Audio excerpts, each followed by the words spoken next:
एक सवाल तो उन सभी कपल्स के दिमाग में रहता है कि यार कब से ध्यान रखें, पीरियड की डेट से कितने दिन पहले मेरी प्रेगनेंसी शुरू हो जाती है। तो यही आपको डिटेल में एक्सप्लेन करूंगी आज के वीडियो में।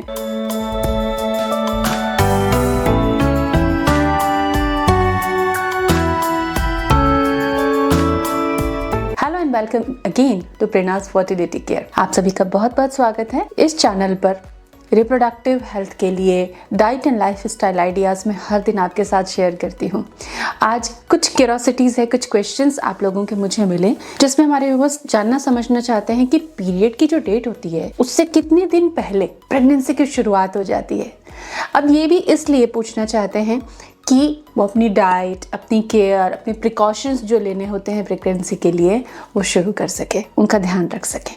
तो आइए चलते हैं, सीखते हैं। लेकिन आप चैनल ज़रूर सब्सक्राइब कर दें क्योंकि हर दिन अपडेट्स मिलते हैं और जो कि आपकी लाइफ को ट्रांसफॉर्म कर सकते हैं और आपके बेबी प्लानिंग की जो जर्नी है उसको खुशियों से भर देते हैं और कंप्लीट कर देते हैं। सो फ्रेंड्स, आप सभी जानते हैं कि मासिक चक्र एक महीने लगभग औसत 28 से 30 दिन की एक साइकिल होती है, जिसमें कि पहला दिन होता है जो दिन हमारे पीरियड का फर्स्ट डे होता है, वही मासिक चक्र का पहला दिन गिना जाता है। तो पहले दिन से लगाकर आधा हिस्सा जो होता है मासिक चक्र का फॉलिकुलर फेज होता है, क्योंकि फॉलिकल डेवलप होता है इसलिए इसको हम याद रख सकते हैं कि ये फॉलिकुलर फेज है। दूसरा चक्र जो होता है ओव्यूलेशन के बाद में होता है, वो बाकी के 14-15 दिन का होता है, उसको ल्यूटियल फेज कहते हैं और उसमें महत्वपूर्ण चरण होते हैं प्रेगनेंसी के। अगर आप नेचुरली ट्राई कर रहे हो तो भी यही रहता है, अगर आप ARTs की हेल्प से IUI करा रहे हो, IVF करा रहे हो तो भी यही मैकेनिज्म रहता है। लेकिन प्रिकॉशंस, प्रेगनेंसी कब से शुरू होती है इस साइकिल में, अगर आपको प्रेगनेंसी रुकी है तो कब से आपकी प्रेगनेंसी को स्टार्ट आप मानते हो, कब से ध्यान रखना है आपको। तो मासिक चक्र का जो ये 28-30 दिन का साइकिल है, इसके बीचों बीच के दिन, जिसको कि हम एक फर्टाइल विंडो के रूप में मानते हैं, क्योंकि ये कोई भी निर्धारित नहीं कर सकता, प्रकृति है, इसको हम तो कैलकुलेट कर नहीं सकते। तो एक विंडो हम मानते हैं, उसके बीच में उस विंडो के दौरान एक दिन होता है जो कि फर्टाइल होता है, 24 घंटे का समय होता है जब एग रिलीज होता है और वो फर्टिलाइज होता है। तो हम लगभग 10-11 दिन के बाद से लगाकर 17-18 दिन की एक विंडो मानते हैं। 11 से आप 17-18 दिन की विंडो मान लें, ये फर्टाइल विंडो होती है। इसमें एक दिन ओव्यूलेशन का होता है, इस समय ओव्यूलेशन के लक्षण होते हैं।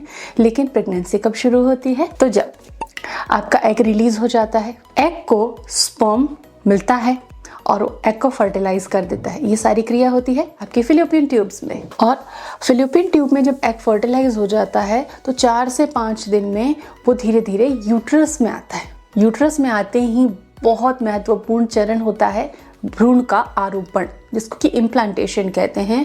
और ये बहुत ही कॉम्प्लेक्स प्रक्रिया है और सबसे ज़्यादा संवेदनशील भी। जैसे ही भ्रूण रोपित हो जाता है आपके गर्भाशय में, वहीं से आपकी प्रेगनेंसी की शुरुआत हो जाती है। एग का फर्टिलाइज होना प्रेगनेंसी की शुरुआत नहीं मानी जा सकती, क्योंकि हो सकता है कि वो फिलिपियन ट्यूब से आगे ना बढ़े, वो फिलिपियन ट्यूब में रह जाए। कई लोगों को एक्टोपिक प्रेगनेंसीज भी होती हैं। लेकिन जब गर्भ में रोपित हो जाता है आपका भ्रूण, फर्टिलाइज्ड एग, गैमेट्स जब जाइगोट बन जाते हैं तब जाके रोपित होते हैं और रोपित होने के बाद से आपकी प्रेगनेंसी शुरू हो जाती है। हार्मोन्स, HCG बढ़ना चालू होता है। हर 48 घंटे में HCG डबल होने लगता है। डेट मिस होने के बाद लेवल लगभग 25 को क्रॉस कर जाता है HCG का और हमें प्रेगनेंसी सिम्टम्स दिखाई देने लगते हैं और तब ही जाके टेस्ट में डिटेक्शन भी होता है। तो जब इम्प्लांटेशन होता है वो समय आपकी प्रेगनेंसी की शुरुआत मानी जाती है। तो अब आपको क्या ध्यान रखना है, क्या केयर करनी चाहिए, किस दिन से केयर करें, हमें कैसे पता चलेगा कि कब इम्प्लांटेशन हुआ है।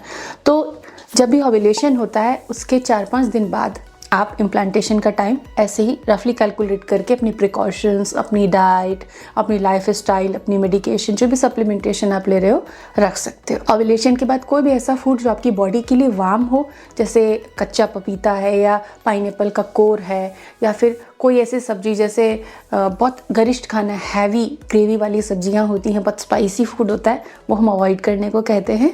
क्योंकि अगर आप हैबिचुअल नहीं हैं, कई ऐसे रीज़न हैं, हमारे देश को ही ले लें, जैसे साउथ के स्टेट्स हैं या ईस्टर्न है, वहाँ चिलीज़ बहुत यूज़ करते हैं। लेकिन सारे स्टेट में या सारे लोग, बाकी के रीजन के लोग उतने हैबिचुअल नहीं होते, तो उनके लिए वही नॉर्मल चिली जो है साउथ की उनको नुकसान कर सकती है, लेकिन जो हैबिचुअल हैं उनकी बॉडी एडॉप्टेड होती है उन हैबिट्स के लिए।